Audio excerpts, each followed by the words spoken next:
c'est la citoyenneté congolaise qui n'est pas ancrée et d'ailleurs qui n'existe pas. Il faut une convergence minimale autour des valeurs et principes.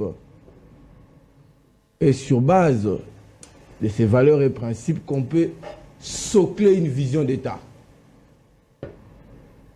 Sinon, on va faire passer des générations, parce que la facilité pour un politique, c'est de mettre les autres à la sellette, hein, de les critiquer parce qu'on est sain. Mais lorsqu'on ne réussit pas à reconsidérer les systèmes dans sa globalité, à y imprimer une philosophie, on tombe toujours dans les travers du surplace. Et de sorte que c'est la population et la République qui en paye cash. Donc moi, je voudrais, au-delà des débats politiques que vous faites, une mise au point, hein, qui est une petite orientation vers une réflexion philosophique qui peut aiguiser la pensée. Et j'ai été toujours d'accord avec le docteur Noël Tchanios qui affirme qu'il faut un plan Marshall. Et là, j'ai appuyé en disant que le développement positif endogène ne partira pas simplement de la foultitude des textes que nous avons ou de la beauté de l'architecture institutionnelle, mais la qualité des hommes qui exercent l'action publique. Le problème du Congo, il est anthropocentrique. C'est là que je vais commencer mon propos. Il n'est pas normocentrique, c'est-à-dire que cloîtré sur la normation. Non, pas du tout. Il n'est pas non plus statocentrique, ça veut dire arc-bouté sur la structure ou la superstructure institutionnelle. Non, sinon on aurait trouvé la solution. Le problème c'est vous, les hommes, c'est nous. Il faut reconsidérer l'homme, repenser l'homme pour asseoir une nouvelle dynamique, une nouvelle vision. Et derrière l'homme, il y a ce que j'appelle, vous allez m'excuser parce que l'essentiel a été dit par Kabango et l'autre ami. Ils ont pris ma place, ils ont dit l'essentiel. Alors, la construction d'un nouvel État partira des antécédents mythologiques. C'est-à-dire qu'il faut qu'il y ait des mythes partagés, des représentations partagées, idéologiques partagées.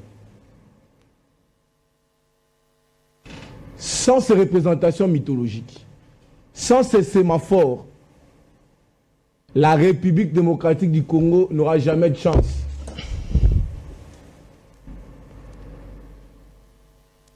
Elle continuera à souffrir de ce que j'appelle, moi, qualifié de la polycentricité, de la normogénèse.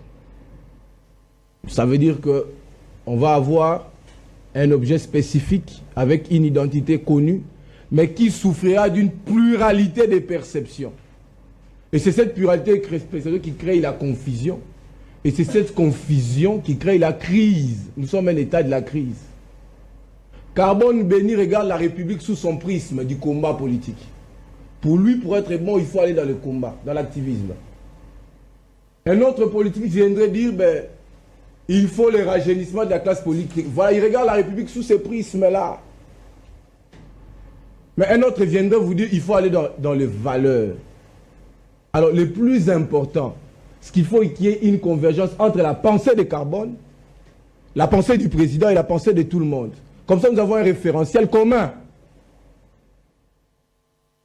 Et ce référentiel va nous éviter des sanctions arbitraires et draconiennes inutiles. Bien. Je vais entrer dans ma proposition de loi pour répondre à certaines questions. Je ne réponds pas, mais finalement, je vais dissiper quelques malentendus théoriques. D'abord, je ne suis pas un homme à buzz. Moi, je suis un homme d'État. J'ai été désagréablement surpris avec vous de constater que la proposition de loi avait fait du buzz. Et pourquoi la proposition avait fait du buzz? C'est simplement parce que la communication qui accompagnait cette proposition de loi avait raté, honnêtement. C'est-à-dire que nous avons une classe politique qui adore, qui adule les buzz. Une proposition de loi de 55 articles avec 12 innovations. Parce que nous sommes amoureux du buzz, les gens vont s'appuyer sur 4 articles. Ils en font même des chansons. 4 articles. Pour mettre l'auteur de la proposition de loi, et voire même, il y en a qui vont même jusque... Ça, c'est la facilité des Congolais, hein, à contester même la pertinence scientifique de quelqu'un qui est accepté dans un monde scientifique parce qu'il n'est pas d'accord avec lui sur une question de droit, alors qu'il n'est pas spécialiste de droit. Premier malentendu à dissiper, parce que ce texte-là ne s'appelle pas la loi sur la dot, madame.